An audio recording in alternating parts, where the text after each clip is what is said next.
a theology taking place, narrative theology taking place that points to kind of the whole history of the church being comprehended in these 7 messages. And I'm just wondering if this maybe has been overlooked by scholars today.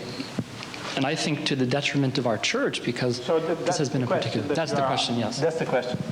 I don't know. I haven't studied 7 churches from that perspective, from the perspective of ancient Israel. However, we have in 7 churches promises to the overcomers.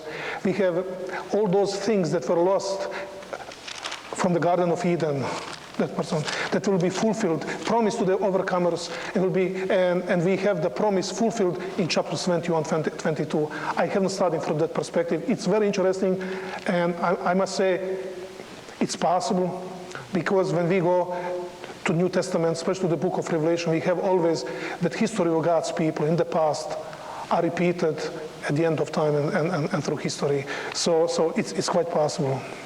Yes, I think...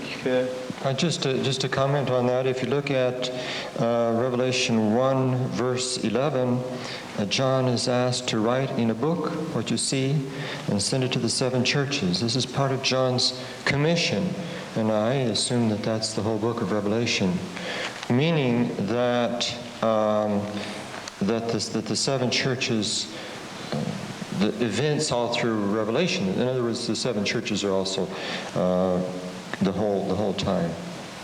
But that's just an idea.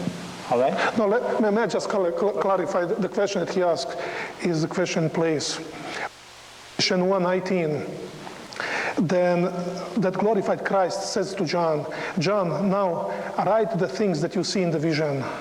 And actually, in Greek, what follows, it's kai, and can be so-called explanatory kai. It can mean, namely, the things which are and the things which will take place after these things, evidently after the things which are.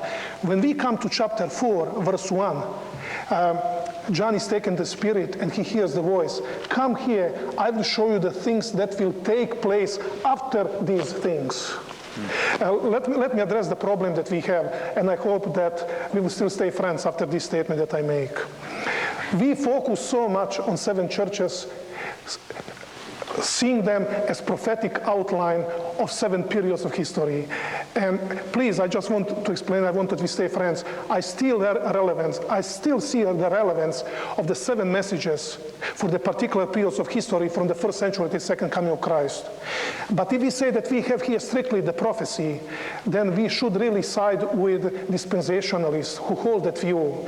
Because then everything from chapter 4, verse 1 must come after the church of Laodicea. And that's why so many Seventh-day Adventists see in chapters 4 and 5 investigative judgment. 7 trumpets, 7 seals, 7 trumpets, they describe our own period before just a second, because that's the only way how to reconcile. That's the problem that he tried to introduce. So that's something that really deserves very careful consideration with regard to that.